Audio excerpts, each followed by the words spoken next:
This is the EST Rink Report from Rogers Place. Tom Gazzola alongside NHL.com's Derek VanDeist, no stranger to Edmonton Sports Talk. Great job on the hangout a couple weeks ago, by the way.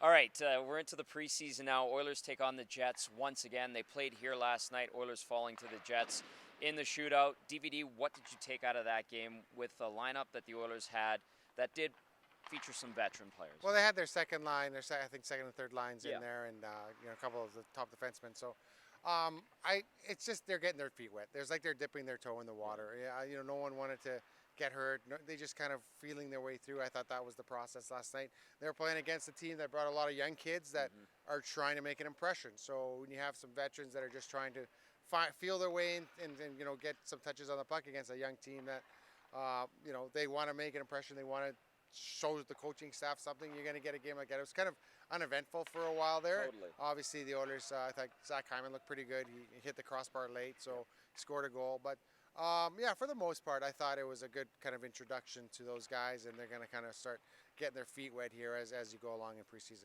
Brandon Sutter played his first game in a couple of years. He admitted that the puck touches weren't there, but it was good to finally play after dealing with long COVID. What did you see from him in that game? Yeah, it was 2 years, I think, since he played a game. So that's a long time to just come back and jump into it. And you're right. And I think that the thing that takes a long to get back is the feel of the puck in game situations. And he admitted that he just wasn't there. He didn't feel very well.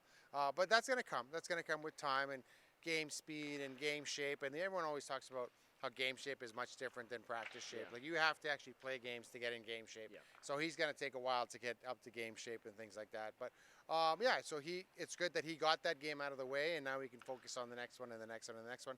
It'll be interesting to see how many he plays. I'm not sure how many he'll play, but he's another guy. There's a spot there to be fought for. There's 3 guys essentially fighting for one spot. So we'll see how it goes down the road. All right, 2 teams that you cover all season long, now being the NHL.com Western Canadian correspondent, Oilers and Jets.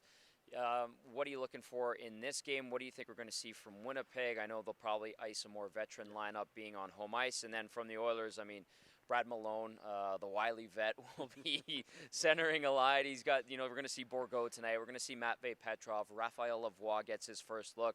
It's his birthday as well, DVD. What are you expecting? What are you looking for from these guys tonight?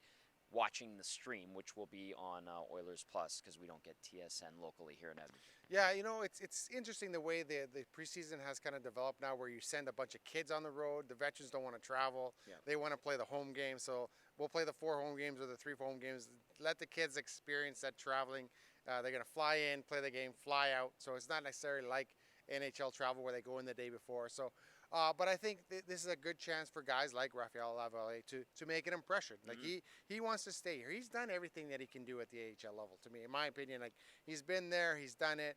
It's time to move on. Now, is he an NHL player or is he one of those tweener guys? I think that's the big thing. Like we've seen a lot of guys that dominate at the AHL level, and you think, okay, he's going to make the jump, and then can't make the jump so they're stuck between the AHL and the NHL level. So he's got to show that he's not a tweener. He's got to show that he can play at this level.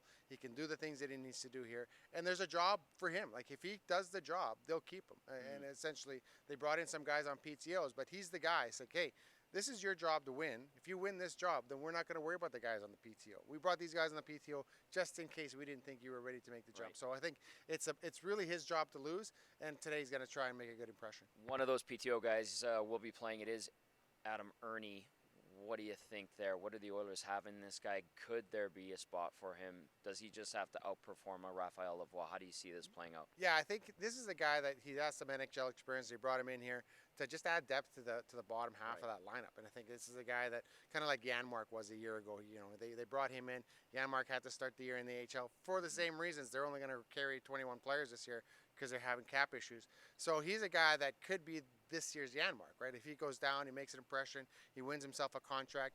They have a veteran guy that they can call up when they get injuries. Injuries are going to happen.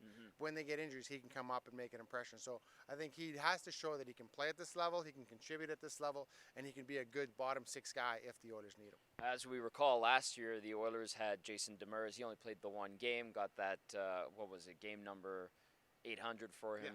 And so they have done this before. We'll see what happens tonight down in Winnipeg. DVD, always a pleasure, my friend. Thanks for doing this. No problem. Thanks for having me on. That's the Edmonton Sports Talk Rink Report. We'll see the Oilers and the Jets tonight from Winnipeg, and we'll follow up tomorrow.